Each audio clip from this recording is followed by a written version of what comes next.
Welcome to the Level Up Artist Podcast. We're your hosts, Adriana M.A. and Jackie Sanders. We are two art professionals sharing forward the advice and business lessons we have learned along our creative journeys. we talk to artists, leaders, and art professionals to demystify the creative process and discover new ways to succeed as a career-minded artist. If you find value in these conversations, please go ahead and subscribe. This will help other creatives like you find our podcast, and you'll be notified we drop new episode every Tuesday.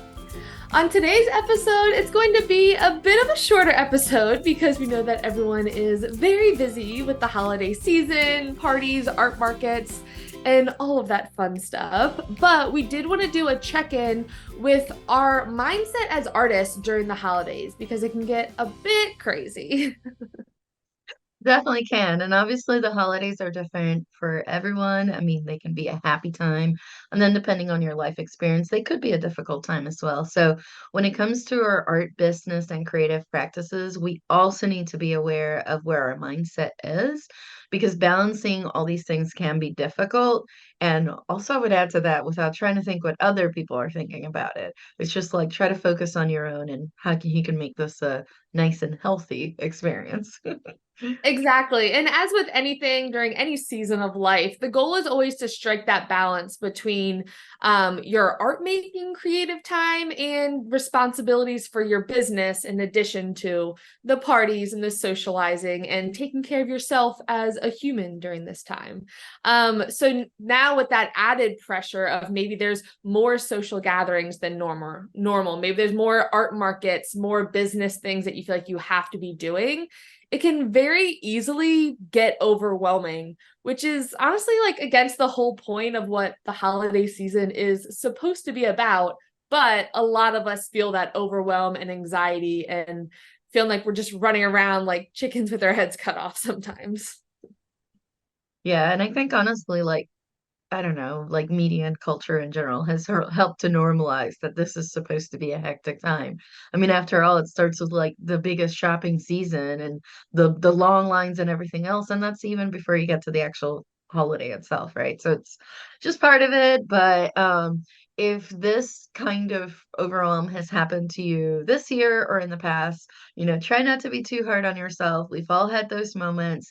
Hopefully, with today's conversation, we're hoping to help shift the mindset so you can feel a little bit more relaxed or prepare to deal with this balancing act in the future. And again, depending when you're listening to this, you might be like, I'm still in the thick of it, or I just went through it. But maybe some of these things you can take on for the next holiday or super busy season.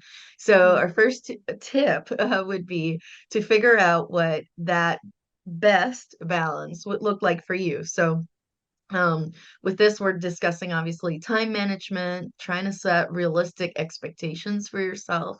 So, some things to ask yourself is what is that ideal time balance of making art, making time for relaxation or family time, and obviously this will shift over time, but especially when the holidays, pay extra attention to see how that time is being broken out. How many markets can you do without burning out, right? Like, whew. I mean, yes, it's great, especially for a lot of artists that we know. This is where the bulk of their sales are for the year. So it's definitely something to think about. But, in preparation of is some of this things that you can spread out throughout the year, or maybe balance it with some online sales, things like that. How many social events can you attend? I know some artists that do markets and will do nothing social because they're like all their social energy is already spent at markets. So the rest of the time they're at home recovering essentially. Or you might be the other way around. You might recharge with people after doing an event. So definitely kind of take a look at that. Also, how are you feeling after doing a full weekend of markets, or if you're doing several days in a row, or maybe several days in the same week? Like, pay attention. How are you feeling after going through a cycle of several of them in a row? I mean, obviously, as the seasons change, your energy is going to change too. So obviously, keep an eye on that.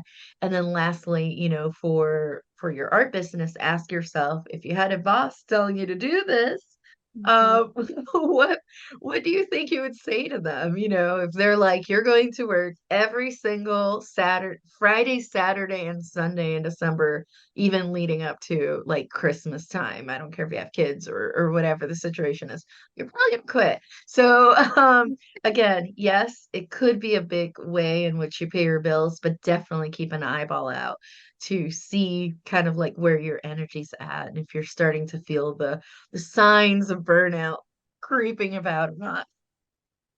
Yeah, I think that is a phrase that I connect with a lot is like being a good boss to yourself. Because especially if you're a full-time artist with a full-time day job, if you're balancing your art business with family and making the holiday special for your family, hosting parties, like that's a full-time job in itself this time of year. But just really realizing we can often be our own worst critic and feel like I didn't get everything on my list that I wanted to get done today done. I am a failure. What am I doing? While you're still Mhm. actively fighting exhaustion or burnout, but thinking, look at all these things that I expected myself to do in one day. If someone else was telling you to do that, I'd be like, Nope. get out of here. You're the worst. Get out of my life. Bye. So really shifting that voice can be so, so helpful.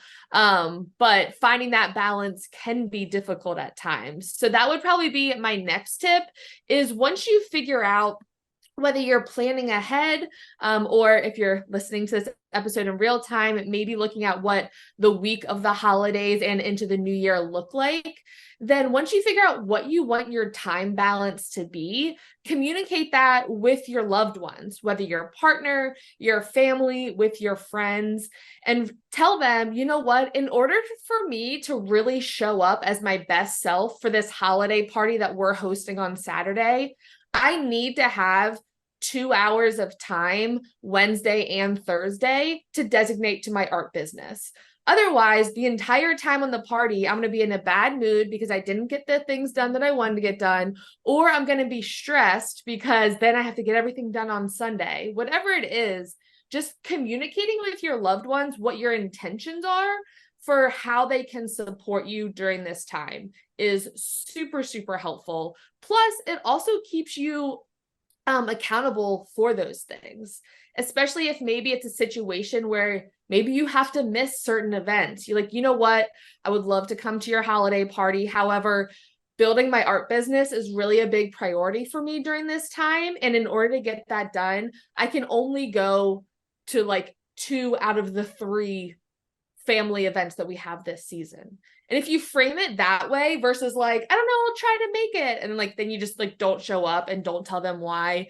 It often goes over a lot better because it shows your intentions with just being very conscious of where your time and energy is going and that you love them. And it's not like any vendetta against anyone. You're like, but this is also a priority in my life too. So them understanding you having to pull back on certain things or where you can commit then shows that like that's how they can support you is by letting you do your thing. And sometimes that may just be, you know what, I've done all of these events or I've been going to these parties. I need introvert time to recharge because that is what I need right now. Be like, okay, cool. So from a keeping you accountable standpoint, it'll also again give that context of why you're missing things here and there, of course, still wanting to make time for loved one, make time for the holiday season, but that's really the biggest thing is proactively communicating with your loved ones that they can support you in the best possible way. Yeah, and it goes without saying, like within your own household, or if any of your family members or friends are helping you out at the markets themselves, let them know as far in advance as possible so they can block off their calendars too. But also share Google Calendar, please, at least within your Oh, own that's a great household. That will idea. be Yeah. helpful. So that if you have, spouse or, a loved one saying, "Hey, I want you to come to the company party," you're like, it was on the calendar, and hopefully it was, right? Especially like a shared Google Calendar will make things a little bit easier. Um, but also like as you're, again, in the thick of this like holiday season, another tip that we have for you is to try to think of these events as networking opportunities, right? So you're doing markets, you get to meet fellow creatives, that perhaps are in the booth across from you or next to you, etc. Like you can use this time to make those contacts and say like, I mean, it could be as simple as what are you using to swipe cards with? I use Square. What do you, oh, use PayPal. How do you like it? Right. So like you can use that to exchange some information. As well as like find out that you both like the same movie and now you just want to hang out and like make friends after the market. So you never know. You can also use this, which this one I love, as research for your own booth setup. So maybe they have like a tiered table system, or maybe the type of tablecloth they used, maybe the decorations they used. A lot of times that's a good place to look, and just kind of see and then ask the questions like, did you get that on Amazon? Did you get it on a different website? Like that kind of information. Um, as well as depending what stage of your art career you're in, if it's one of your earlier markets or you're trialing something new during that time, you can, with a grain of salt, always with a grain of salt, inquire with other folks at the market that are also selling their wares. And if you're in a similar-ish area, let's say you're both ceramic potters, you could ask some questions. Obviously, don't overdo it. Try to build the relationship first. But you could ask some questions like, what kind of stamp did you use for that? Or I have a question about pricing this particular thing. Again, grain of salt, cautiously, Mhm. definitely try to make the friendship first. But it's a great place to meet other creatives in similar fields as to what you are. Yeah. And so I think that's a great example of how you can turn these quote unquote like busy weekends into like multi-layered experiences, being at the event itself and the joyous time, but also that research to where then also from a personal event standpoint, you can still use it if you would like, as a way to talk about your art, promote what you're doing, to your loved ones. There's always that small talk at family parties, neighborhood parties, to where maybe there are people that you don't see on a regular basis. Maybe they are just connect with you on social media. So these holiday get-togethers are a great time for you to talk about what you're doing and share it with your loved ones. Maybe you have an event coming up that they can attend and support you, or a product launch. This is a great time to highlight it. And when thinking about talking to other people about your art business, I also acknowledge that that can be a little bit nerve-wracking, saying, oh, well, I'm going into a party of 30 family members or acquaintances or random neighbors that I see once a year. The thought of just talking about yourself may be a little nerve-wracking. So one good tip that I try to do is write down or even just think about on your way driving over what like 2 to 3 wins or breakthroughs maybe that you've had this year in your art business that you want to share with them. So you already kind of have your talking points. Maybe it is you started a new product line, maybe even as simple as, you know what, I had my first exhibition this year, and that was a huge milestone. It doesn't even have to be recent. It could be 9 months ago, but the people that you're talking to, they want to be excited for you. And oftentimes with the arts being a different career path than most people know, they don't really know what are considered the milestones. They don't know what those little wins along the way are. So you kind of have to lay out the path for them. So having a few of those talking points in your pocket can also be helpful with settling the nerves a little bit. Like if they were to leave the conversation knowing 2 or 3 things, what would you want them to know? And that can be super helpful with small talk at events, and then move on to the next group of people.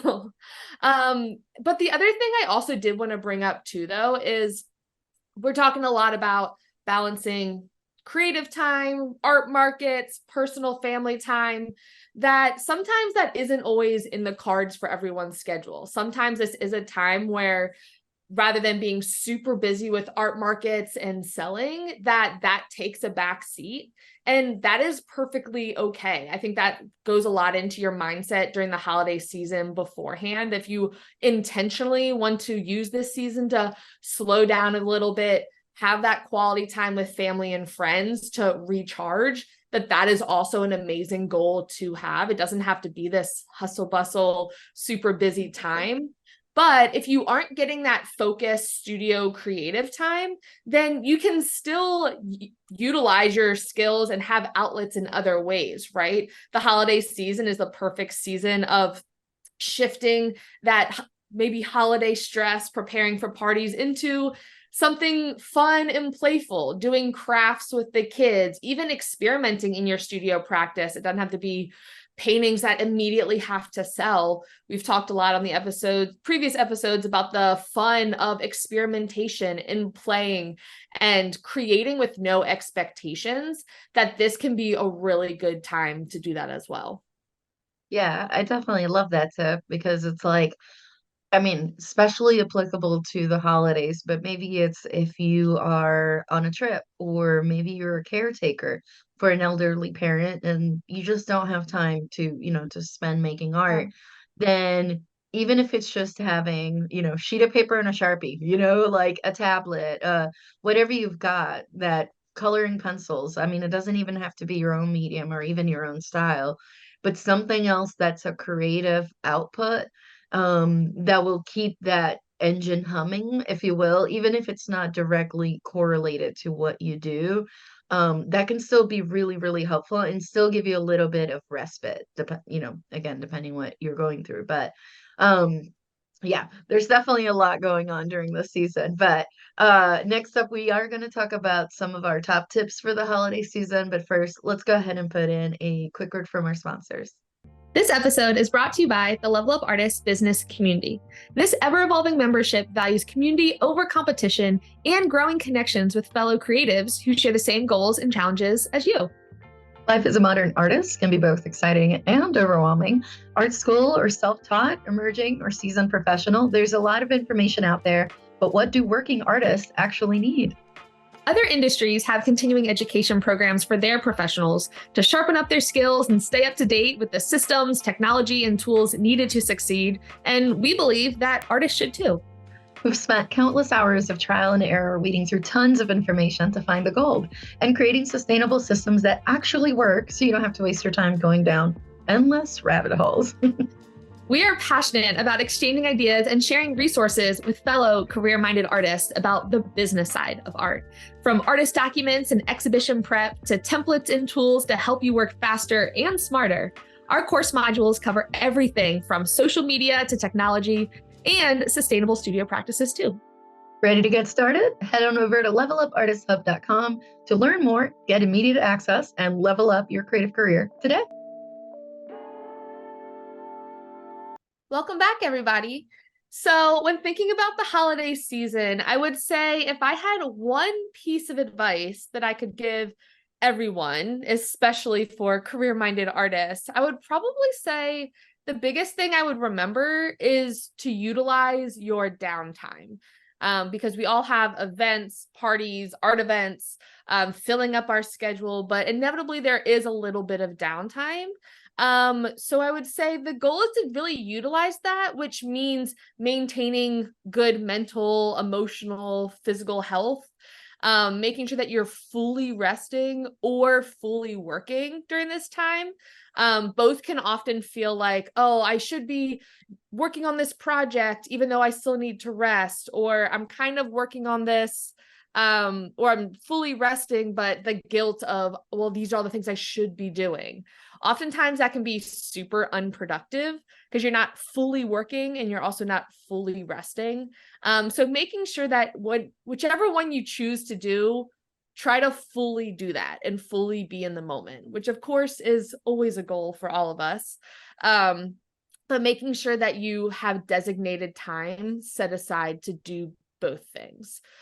So if you lean more towards the workaholic tendencies, then make sure you really block off time to intentionally rest, whatever that means for you. It may be socializing, getting out there. It may be doing something physical and getting your body moving. It may be relaxing and binge watching a TV show, whatever rest means for you. Make sure you schedule that and stick to it. Or if you feel like you often lean on the side of struggling to gain momentum, make sure you also set aside that work time for your art and your art business, even something as simple as 30 minutes, whether weekly or every day in the morning, starting that routine. it doesn't have to be these huge momentous gains during this period, but I think something that still makes you feel energized and intentional with making progress rather than the potential future guilt of quote unquote wasting this time. Hmm. So yeah, that can really take a lot of the future guilt or future pressure off of feeling like you wish you had made more progress or being totally burnt out because you didn't take any rest. It's a fine balance between the two, but just making sure you're super, super intentional with the time that you do spend. Yeah, I love that. Even if it's just 10 minutes, everybody has 10 Mhm. minutes. Yeah. I'm just gonna go with that one. And then I would say my top tip, for this subject would be to schedule a post-holiday reflection. Mm. So I love to do this, and I even used to do it at my old corporate job to a certain extent. Is after Christmas has passed and before the new year, usually that last week tends to be a good one, at least for me, or even the first week of January, where you can schedule, at least a few hours. Again, depending on your life situation, you may have to spread this out over several days, but um, schedule out time to reflect on this recent holiday season, or the recent quarter that includes the holiday season, and try to look into different things. Like, how do you feel emotionally? Like, are you more overwhelmed? Were there any regrets? Like, nobody wants to have regrets, but is there anything you could change going forward? Don't dwell on stuff, please don't. But like anything going forward, physically, how are you feeling? Like, was it a little more active than you planned, or maybe the other way around? Are you feeling rested, fulfilled? Are you just feeling eh?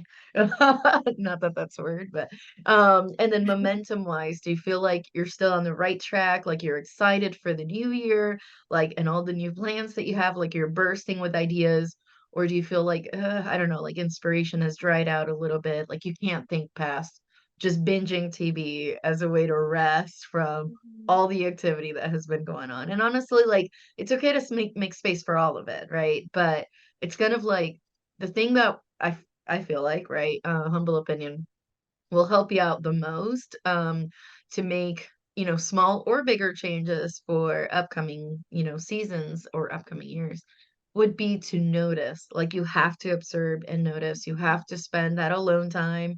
Not everybody likes alone time, but you need that alone time of introspection, and be like, what worked, what didn't work, what things was on me, what things were things that I'm dwelling on, but honestly, I had no control over. Like, you need to sit down and do the work, as they say. Doing these things and documenting them, definitely document them. Don't just let it roll around in the noggin. You need to write some of the stuff down. Um, will help you then plan for the next year and the next holiday season while you're still fresh in this one. Well, while you're still thinking about key points that could make a difference, so that you can think twice, if it's in the case of someone that does markets, or maybe you committed to January exhibition like you surely did before, make that three, this earlier last year. So it's like that way you can kind of take those notes and be like, okay, some of the things that I want to change, or maybe you just take a big break and that's okay too. Or you Mhm. just take the time to schedule a break later in the year. Anyways, those are just like some different things, but honestly, to kind of wrap it up with a bow on that one, is like you need to set time and reflect and see how it went. Not just for the holidays, but I would definitely say at least quarterly, or at least twice a year. What would you say, Jackie? Yeah, I would definitely say at least 6 months doing those check-ins. And the biggest thing, to your point of making sure you write those things down afterwards as a way for your like future self to remember, right? Yeah. Because oftentimes I think in hindsight, we can often uh forget about maybe the personal or emotional toll that a busy season took on us. And then rather than like, I don't know, looking in hindsight, like, well, last holiday season, this was my income, which of course is great, but you didn't think about, but that also meant I did have to miss a lot of personal family gatherings. It was very stressful. I didn't sleep well. And by January, I was basically out of commission for like 2-3 weeks because I was just recharging. Right. So those are factors you want to make sure you document so that your future self also remembers, okay, let's strike a balance between those two things. And it's not something that you should ever be ashamed of, but thinking of your business, as your creative practice as a business, because I think this is a great time to remember that often as artists, our job, like literally our job, is to know ourself, know our work ethic, and also take care of ourself, because we are so directly connected to the work that we make. So if we're Mhm. not doing well physically, mentally, emotionally, that is reflective in the work. So I almost think of that as like quality control for the artwork of it's very different than other industries where I don't know, if you're like on spreadsheets all day, to where like the outcome of that spreadsheet product doesn't really care if you're tired and stressed and emotional, but that comes out in artwork. It doesn't necessarily show in those spreadsheets. So making sure you take care of yourself first is the biggest thing. Yeah, for sure. And as we enter into the last push of the holiday season, I like that saying that says failing to plan is planning to fail. Because essentially, like if you don't put the roadmap, or maybe fail is a strong word, but Right. basically like let's just say drift. For me, I would change that one for drift. You're gonna be drifting. You're gonna be like, ooh, what about this? What about that? You may eventually get to the end result you want, but it's probably gonna take a heck of a lot longer. You're Mhm. probably gonna take more detours than you planned, and that's okay, but also as business-minded artists, not that okay. So, as you kind of think of these plans, definitely be easy on yourself, please. Give yourself some grace, try to prioritize what you need and be communicative about it with your family and loved ones and how can they support you with what you need.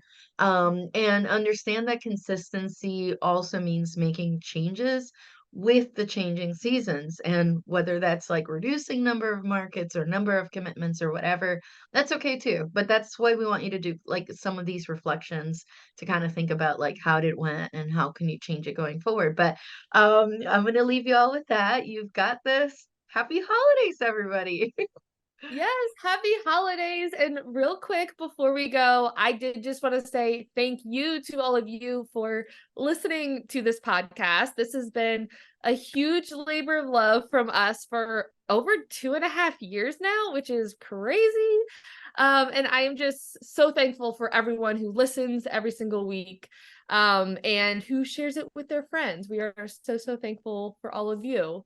And if you haven't already, this is a reminder to go ahead and please subscribe. So that way you don't miss to any future episodes, whether you're on YouTube or Spotify or Apple Podcasts, wherever you are. We have some super exciting episodes coming up. So go ahead and subscribe so you won't miss them. And while you are in the car driving to your holiday parties or maybe a quick vacation, make sure you share this podcast with your friends.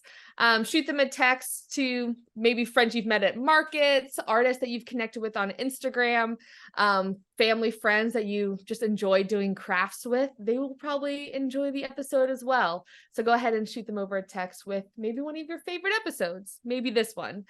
We really, really appreciate all of your support on this journey, because we love sharing our experiences with other creatives, sharing forward the advice and business lessons we've learned along our way, like our intro says every week.